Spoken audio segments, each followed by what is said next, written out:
ለመሆኑ አቶ አማን ፍስሐ ጽዮን ማን ናቸው? ዛሬ በኢትዮ ተረካችን ስለሳቸው ህይወት ልንተርክ ወደናል።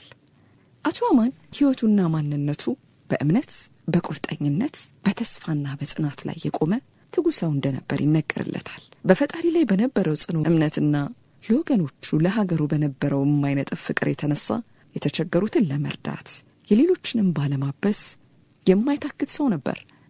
ሌሎችን ለማገልገል ያለውን ወደር የለሽ ፍላጎትና ፈገግታ በሚያውቁት ሁሉ የሚናፈቁ የስብናው መሰረቶች ናቸው። አቶ አማን ሐምሌ 3 ቀን 1964 ዓ.ም ከአባቱ ከአቶ ፍስሐ ጽዮን ገብረ ሕይወትና ከእናቱ ከወይዘሮ ሕይወት ተኬ በአዲስ አበባ ነበር የተወለደው። ለቤተሰቡ ስድስተኛና የመጨረሻ ልጅ የሆኑት አቶ አማን እምነትን ማዕከል ባደረገ የቤተሰብ ሴቶች በነበረበት ቤት ውስጥ በወላጆቹ በአያቱ በወይዘሮ ይመስገን ገብረስላሴ በማይነጥፍ ፍቅርና ምክር ታንጸው ማድረጋቸው ይነገራል። የአቶ አማን የስብዕና መሰረትና መገለጫ ባህሪ የሆኑት በጎነት፣ ብሩህ ተስፋ፣ ቆራጥነትና የመሪነት ስብዕና ገና በለጋ ዕድሜው ከቤተሰቡ ያገኘው እሴቶች ናቸው። አቶ አማን አንደኛና ሁለተኛ ደረጃ ትምህርታቸውን በአዲስ አበባ ከተማ ሳንፎርድ የእንግሊዝ ትምህርት ቤት ከተከታተሉ በኋላ ወደ አሜሪካ በመጓዝ በኒውዮርክ ፔንሲልቫኒያ የሁለተኛ ደረጃ ትምህርታቸውን አጠናቀዋል። በመቀጠልም ከፔንሲልቫኒያ ስቴት ዩኒቨርሲቲ በኦፕሬሽን ማኔጅመንትና ማርኬቲንግ የመጀመሪያ ዲግሪያቸውን ተቀብለዋል። በውጭ ሀገር የነበራቸው ቆይታ የአስተሳሰብ አድማሳቸውን በማስፋት የህይወት ገጠመኛቸውን ቢያዳብርላቸውም ከኢትዮጵያ ጋር የነበራቸው ቁርጠኝነትን ግን ምንጊዜም የማይነጥፍባቸው መሰረት ስለነበር ትምህርታቸውን እንደጨረሱ ሀገራቸውን ለማገልገል በታላቅ ተነሳሽነትና ዓላማ ወደ ኢትዮጵያ ተመልሰዋል። አቶ አማንና ህይወት አጋሩ ወይዘሮ ማክዳ ሰፋ የተገናኙት በ1989 ዓመተ ምህረት ሲሆን ከሁለት ዓመታት በኋላ ሚያዝያ 1 ቀን 1991 ዓመተ ምህረት በሎስ አንጀለስ ካሊፎርኒያ ጋብቻቸውን ፈጽመዋል።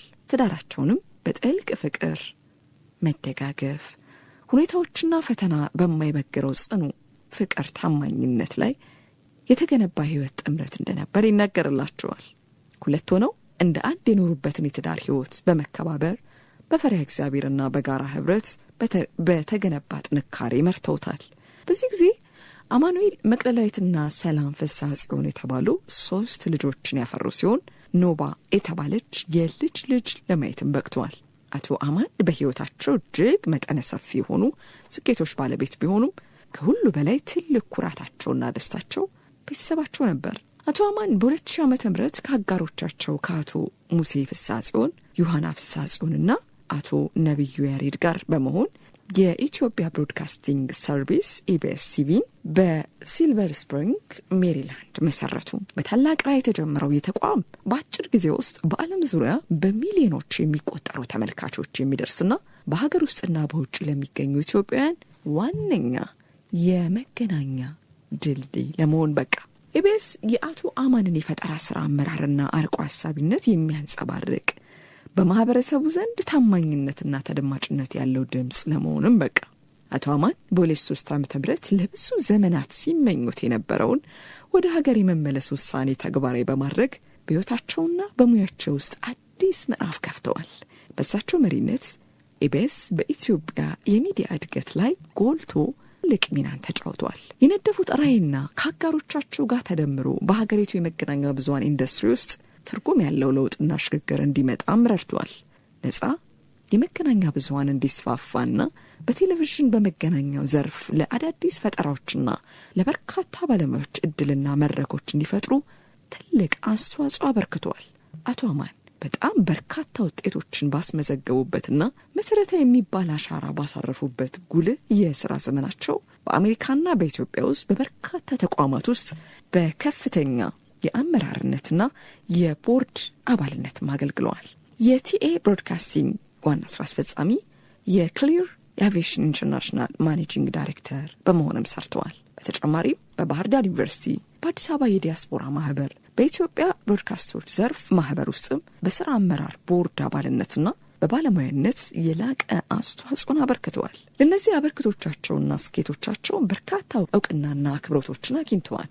ከነዚህ መካከል የኢትዮ አሜሪካ የንግድ ምክር ቤት የላቀ ንግድ ስራ ሽልማትና የዓመቱ ፈርቀዳጅ የዲያስፖራ ባለሀብት በመሆን መሸለማቸው ይገኝበታል። አቶ አማን በቅርቡ የሚያውቋቸው ሁሉ በሚያስጌታቸው ብቻም ሳይሆን በስብዕናቸው ጥንካሬ፣ በደግነታቸው፣ በለጋስነታቸው ሌሎችንም ሳይቀር ከነበሩበት አልፎ ለተግባራዊነት እንዲታጉ በማነሳሳት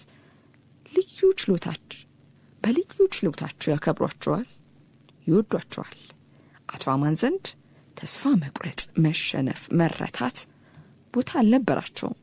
የትኛውንም መሰናክል በማስተዋል በጥበብና በብልሃት የሚያልፉ፣ በጊዜያዊ ጫጫታና ውከት የማይረበሹ፣ ከፍርሃትና ከጥርጣሬ ጨለማ ይልቅ የተስፋን ብርሃን የመረጡ መልካም ሰው ነበሩ። የአመራር መርሃቸውና ከሰው ጋር የነበራቸው መስተጋብር የረጋ መንፈስንና ቅን ልቦናቸውን መሰረት ያደረገ ነበር። አቶ አማን በኢትዮጵያ መገናኛ ብዙሃን ታሪክ ውስጥ ባለ ራዕይና የለውጥ ኃይል፣ ለዘርፉ አርአያ የሆነ ፈርቀዳጅ፣ ሀገር ወዳድና የእምነት ሰው ሆነው ምንጊዜም ሲታወሱ የሚኖሩ ናቸው። አቶ አማን ፍስሐጽዮን እንደ አውሮፓውያን አቆጣጠር የካቲት 3 ቀን 2018 ዓ.ም በተወለዱ በ53 ዓመታቸው በአሜሪካን ሀገር ዋሽንግተን ዲሲ ከተማ ከዚህ ዓለም ድካም አርፈዋል። አቶ አማን በሕይወት ዘመናቸው ባለ ራዕይና ስራ ፈጣሪ፣ ታማኝ ባለትዳርና መልካም አባት እንዲሁም ኩሩ ኢትዮጵያዊ ስለመሆናቸው ይነገርላቸዋል። ነፍስ ይማር።